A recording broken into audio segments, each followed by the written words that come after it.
Serial ये रिश्ता क्या कहलाता है कि अपकमिंग ट्रैक में आप जल्द ही अभिमान यानी अभीरा और अरमान की शादी का ट्रैक देखने वाले हैं। जी हाँ, शो के लेटेस्ट ट्रैक में आपने देखा कि कैसे आज अरमान रूही के घर पहुंच गया था उसे मनाने के लिए। हालांकि रूही अपना मन बना चुकी है यूएस जाने का, लेकिन सीरियल के आने वाले एपिसोड में आप देखेंगे कि रूही का आधे रास्ते में हृदय परिवर्तन हो जाएगा और वो पोद्दार हाउस वापस लौट आएगी। रूही कहेगी कि वो अपने और रोहित के रिश्ते को एक दूसरा मौका देना चाहती है। अब ये सुनकर सभी घरवाले बेहद खुश हो गए हैं।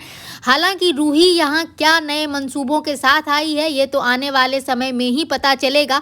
हालांकि अभीरा को उस पर शक जरूर हो गया है, लेकिन इन सब के बीच में रोहित कुछ ऐसा करेगा जिसकी वजह से पूरे घर में अभीरा और अरमान के शादी की बात शुरू हो जाएगी। दरअसल होता यूं है कि दादी सा रोहित को पोद्दार फर्म्स का सर्वा बनाना चाहती है और दादी सा चाहती हैं कि रोहित पोद्दार फर्म्स की पूरी कमान संभाले। अब भाई फूफा साहब भी तो यही चाहते हैं कि रोहित पोद्दार फर्म्स की जिम्मेदारी संभाले, क्योंकि वो जानते हैं कि रोहित ये जिम्मेदारी संभाल नहीं पाएगा और अरमान चूंकि फर्म से दूर है तो सारी सत्ता फूफा शाह के हाथों में आ जाएगी। अब ऐसे में रोहित दादी शाह के सामने शर्त रखेगा कि जब तक अरमान और अभीरा की शादी नहीं हो जाती वो फर्म की जिम्मेदारियां नहीं संभालेगा।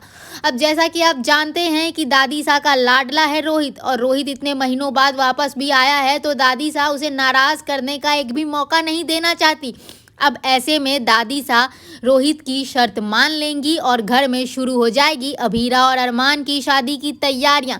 तो आप अपने फेवरेट कपल अभीरा और अरमान की शादी को देखने के लिए कितने एक्साइटेड हैं, हमें कमेंट करके ज़रूर बताइए। साथ ही ये भी हमें बताइए कि रूही आगे क्या चालें चलने वाली हैं और क्या रूही की चालें कामयाब होंगी, हमें कमेंट करके ज़रूर बताइए।